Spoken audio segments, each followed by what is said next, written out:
Student, তোমরা যারা ক্যালকাটা ইউনিভার্সিটির আন্ডারে সেমিস্টার 4-এর ছাত্রছাত্রী আছো এবং তোমাদের এডুকেশন অর্থাৎ শিক্ষাবিজ্ঞান সাবজেক্টটা এমডিসি কোর্সে অর্থাৎ পাস কোর্সে আছে, তোমাদের জন্য আজকের ক্লাসটা খুবই গুরুত্বপূর্ণ। আজকের ক্লাসে তোমাদের সিসি 5 পেপারের ইউনিট 1 থেকে 100% কমনযোগ্য সাজেশান অর্থাৎ 10 নম্বর এবং 5 নম্বরের প্রশ্নের সাজেশান নিয়ে আলোচনা করব ইউনিট 1 থেকে সিসি 5 পেপার। তবে কেবলমাত্র সাজেশান নয়, এই সাজেশানের সম্পূর্ণ অ্যান্সার তোমরা আজকে পেতে চলেছো। প্রথমে তোমরা প্রশ্নগুলো শুনে নাও, ইউনিট 1 থেকে 10 নম্বর এবং 5 নম্বরের কোনগুলো মোস্ট ইম্পর্টেন্ট প্রশ্ন আছে শোনো, তারপরে প্রত্যেকটা প্রশ্নের অ্যান্সার তোমরা আজকের ক্লাসে পেয়ে যাবে। দেখো, 10 নম্বরের প্রশ্ন ইউনিট 1 থেকে শুনবে। প্রথম প্রশ্ন, বৌদ্ধ শিক্ষা ব্যবস্থার বৈশিষ্ট্য আলোচনা করো। সেকেন্ড প্রশ্ন, ইসলামিক শিক্ষা ব্যবস্থার বৈশিষ্ট্য আলোচনা করো। থার্ড প্রশ্ন, ব্রাহ্মণ্য ও বৌদ্ধ শিক্ষা ব্যবস্থার তুলনামূলক আলোচনা। ফোর্থ প্রশ্ন, ব্রাহ্মণ্য শিক্ষা ব্যবস্থার বৈশিষ্ট্য আলোচনা করো। 4টে 10 নম্বরের প্রশ্ন দিয়েছি এবং 5 নম্বরের প্রশ্ন 3টে রেখেছি। 5 নম্বরের প্রশ্ন, গুরুকুল বলতে কী বোঝো? গুরুকুলে শিক্ষক আর ছাত্রের সম্পর্ক কেমন ছিল? সেকেন্ড প্রশ্ন, ব্রাহ্মণ্য শিক্ষা ব্যবস্থার 5টি বৈশিষ্ট্য। থার্ড প্রশ্ন, ইসলামিক শিক্ষা ব্যবস্থার 5টি বৈশিষ্ট্য উল্লেখ করো। এই হচ্ছে তোমাদের ইউনিট 1 সিসি 5 পেপারের সাজেশান। এই প্রশ্নগুলো করলেই ইউনিট 1 থেকে হবে। আর তোমরা অনেকে সিসি 5 পেপারের পরীক্ষা এডুকেশন সাবজেক্টের কবে বুঝতে পারছিলেন না রুটিন দেখে। তোমাদের বলি যে তোমাদের পরীক্ষার ডেট এইটা, অর্থাৎ সেপ্টেম্বর মাসের 4 তারিখে সিসি 5 পেপার এডুকেশন সাবজেক্টটা পরীক্ষা আছে। এবারে তোমরা এই যে সাজেশান অর্থাৎ প্রশ্নগুলো তোমাদের বললাম, এই প্রশ্নের উত্তরগুলো তোমরা দেখে নাও, আমি স্ক্রিন রেকর্ডের মাধ্যমে তোমাদের দেখাচ্ছি। এবারে তোমরা ইউনিট 1-এর সম্পূর্ণ প্রশ্ন উত্তর দেখে নাও। তোমাদের এই যে সিসি 5 পেপার আছে, পেপারটার নাম হচ্ছে হিস্ট্রি অফ এডুকেশন। ইউনিট 1-এর সাজেশানের প্রথম প্রশ্ন ছিল বৌদ্ধ শিক্ষা ব্যবস্থার বৈশিষ্ট্য আলোচনা করো। এই প্রশ্নের উত্তরটা কিভাবে গুছিয়ে লিখবে দেখে নাও। প্রথমেই তোমাদের একটা ইন্ট্রোডাকশন অর্থাৎ ভূমিকা দিয়ে শুরু করতে হবে, তারপরে তোমাদের লিখতে হবে দেখো, তারপরে সূচনা পর্ব, সূচনা পর্বে পয়েন্ট করে করে লিখতে হবে। সূচনা পর্বে দেখো, বৌদ্ধ শিক্ষার সূচনা হতো একজন ব্যক্তির সন্ন্যাস জীবনে প্রবেশের মধ্যে দিয়ে। একজন শিক্ষার্থী যখন বৌদ্ধ ভিক্ষুক হতে চাইতো তখনই উপসম্পদা নামক একটি ধর্মীয় অনুষ্ঠানের মাধ্যমে ভিক্ষু সমাজে গ্রহণ করা হতো। এরপর থেকে সে গুরু বা আচার্যের অধীনে শিক্ষা লাভ করত। এই পর্বে শিষ্যকে নিয়মিত জীবনযাপন, সদাচার, শৃঙ্খলা এবং ধর্মীয় আচরণের ভেতরে নিয়ে আসা হতো।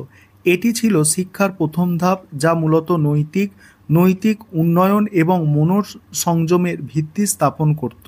তারপরে শিক্ষা প্রতিষ্ঠানের গঠন ও চরিত্র, এইভাবে পয়েন্ট করতে হবে। 3 নম্বর পয়েন্ট হচ্ছে পাঠক্রম বা শিক্ষার বিষয়বস্তু। দেখো, বৌদ্ধ শিক্ষার পাঠ্যক্রম ছিল নৈতিকতা, ধ্যান ও জ্ঞানের ওপর ভিত্তি করে গঠিত। 3টি স্তম্ভ ছিল শীল, সমাধি এবং পাগড়া। এই 3টির সমন্বয়ে শিক্ষার মূল কাঠামো গঠিত হতো। তারপর হচ্ছে পাঠদানের পদ্ধতি বা কৌশল। তারপরের পয়েন্ট আছে কি? পরের পয়েন্ট হচ্ছে দেখো, নৈতিক ও আত্মসংযমের ওপর গুরুত্ব। নৈতিকতা, আত্মসংযমের ওপর গুরুত্ব, সামাজিক বৈষম্যের অবসান, আন্তর্জাতিক প্রভাব ও বিস্তার। তারপরেই আছে দেখো, তারপরে হচ্ছে শিক্ষার সমাপ্তি ও গুরু শিষ্যের সম্পর্ক। এবারে দেখো, তারপরে উপসংহার দিয়ে শেষ করবে। এবং দ্বিতীয় প্রশ্ন, ইসলামী শিক্ষা ব্যবস্থার বৈশিষ্ট্য আলোচনা করো। প্রথমে সংক্ষেপে ইসলামী শিক্ষা ব্যবস্থা কী লিখতে হবে, তারপরে পয়েন্ট করে করে যে বৈশিষ্ট্যগুলো আছে। শিক্ষা শুরুর অনুষ্ঠান, এখানে বিসমিল্লাহ খানি নামক একটি তাৎপর্যপূর্ণ অনুষ্ঠানের মাধ্যমে সাধারণত 4 বছর 4 মাস 4 দিন সেই সময় থেকেই তার শিক্ষা শুরু হতো। শিক্ষাদান পদ্ধতি, ইসলামিক শিক্ষা ব্যবস্থায় বক্তৃতা, মুখস্থ, পুনরাবৃত্তি এগুলো করা হতো। পাঠক্রম ছিল যেখানে ধর্মীয় এবং জাগতিক, ঠিক আছে, কুরআন, তারপরে হাদিস, আরবি ভাষার সাহিত্য এইগুলো পড়ানো হতো। তারপর গুরু শিষ্যের সম্পর্ক কেমন ছিল। তারপরের পয়েন্ট হচ্ছে দেখো, শিক্ষা শেষের অনুষ্ঠান আছে, শিক্ষা শেষের অনুষ্ঠান, সমাবর্ত অনুষ্ঠান। তারপরে শিক্ষার লক্ষ্য উদ্দেশ্য, শিক্ষা কেন্দ্র অর্থায়ন, নৈতিক বিকাশ ও নারী শিক্ষা, তারপরে উপসংহার দিয়ে প্রশ্নের উত্তরটা শেষ করা হয়েছে। এবার পরের প্রশ্ন উত্তরগুলো আলোচনা করব বা তোমাদের দেখাবো। তার আগে যে বিষয়টা তোমাদের বলার আছে, তোমাদের এই পেপারগুলোর নোটস কিন্তু রেডি আছে, অর্থাৎ তোমরা যারা স্টাডি মেটেরিয়াল পারচেস করতে চাইছো সেক্ষেত্রে তোমরা সম্পূর্ণ স্টাডি মেটেরিয়াল অর্থাৎ পিডিএফ নোট তোমরা পারচেস করতে পারো। তার জন্য স্ক্রিনে যে নম্বর দেখতে পাচ্ছ এই নম্বরে যোগাযোগ করতে পারো। 3 নম্বর প্রশ্ন আছে ব্রাহ্মণ্য ও বৌদ্ধ শিক্ষা ব্যবস্থার তুলনামূলক আলোচনা। এখানেও তোমাদের একটা ইন্ট্রোডাকশান অর্থাৎ ভূমিকা দিতে হবে, তারপরে ব্রাহ্মণ্য ও বৌদ্ধ শিক্ষার তুলনা। সেখানে প্রথমে আছে শিক্ষার কেন্দ্র। যেমন ব্রাহ্মণ্য শিক্ষা ব্যবস্থায় গুরুকুল বা গুরুগৃহ ছিল শিক্ষার প্রধান কেন্দ্র, যেখানে শিক্ষার্থীরা গুরুর কাছে আবাসিক মানে থেকে শিক্ষা গ্রহণ করত। এর বিপরীতে বৌদ্ধ শিক্ষা ব্যবস্থায় সংঘ বা মঠ ছিল শিক্ষার মূল কেন্দ্র, যা ভিক্ষুক ও আশ্রম সম্বন্ধের জ্ঞান চর্চার জন্য নির্দিষ্ট স্থান ছিল। তারপর শিক্ষার্থীদের প্রবেশাধিকার, পরের পয়েন্ট যেটা আছে। তারপরে দেখো শিক্ষার উদ্দেশ্য, পাঠ্যক্রমের ভিত্তি, নেক্সট আছে দেখো শিক্ষার মাধ্যম, তারপর আছে গুরু শিষ্যের সম্পর্ক, সামাজিক দৃষ্টিভঙ্গি, অর্থনৈতিক ভিত্তি এবং শেষে উপসংহার দিয়ে প্রশ্নের উত্তরটা শেষ করা হয়েছে। এবার দেখো পরের প্রশ্ন, ব্রাহ্মণ্য শিক্ষা ব্যবস্থার বৈশিষ্ট্য। ব্রাহ্মণ্য শিক্ষা ব্যবস্থার বৈশিষ্ট্য দেখো এটাতেও প্রথমে ভূমিকা দেওয়া হয়েছে। তারপর ব্রাহ্মণ্য শিক্ষা ব্যবস্থার যেসব বৈশিষ্ট্য আছে, যেমন প্রথম বৈশিষ্ট্য হচ্ছে শিক্ষা শুরুর অনুষ্ঠান। তারপরে হচ্ছে দেখো দ্বিতীয় বৈশিষ্ট্য হচ্ছে শিক্ষাদান পদ্ধতি।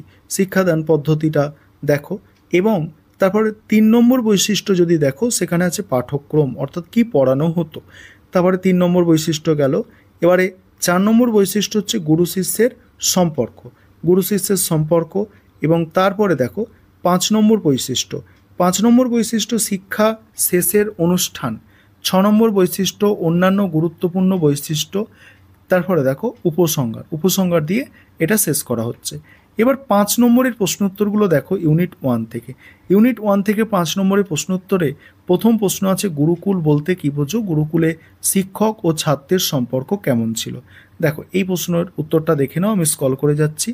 আবারও বলছি, তোমরা যারা স্টাডি মেটেরিয়াল পারচেস করতে চাইছো অবশ্যই তোমরা স্ক্রিনে যে নম্বর দেখতে পাচ্ছ সেই নম্বরে যোগাযোগ করে স্টাডি মেটেরিয়াল পারচেস করতে পারো, কারণ তোমাদের পরীক্ষার ডেট কিন্তু দিয়ে দিয়েছে তোমরা জানো গতকালকে। পরের প্রশ্ন আছে ব্রাহ্মণ্য শিক্ষা ব্যবস্থার যে কোনো 5টি বৈশিষ্ট্য উল্লেখ করো। দেখো 5টি বৈশিষ্ট্য দেখে নাও। প্রথম বৈশিষ্ট্য যেটা আছে আবাসিক গুরুকুল প্রথা। সেকেন্ড হচ্ছে উপনয়ন বা ব্রহ্মচর্য। তারপরে দেখো বেদ কেন্দ্রিক পাঠ্যক্রম, মৌখিক ও ব্যক্তিগত শিক্ষাদান। দেখো এইভাবে প্রশ্নের উত্তরটা শেষ করা হয়েছে। এবার পরের প্রশ্ন ইসলামিক শিক্ষা ব্যবস্থার বৈশিষ্ট্য দেখে নাও, আমি স্ক্রল করে যাচ্ছি। ইসলামিক শিক্ষা ব্যবস্থার বৈশিষ্ট্য, এটা হচ্ছে ইসলামিক শিক্ষা ব্যবস্থার বৈশিষ্ট্য দেখে নাও। এই হচ্ছে তোমাদের মানে ইউনিট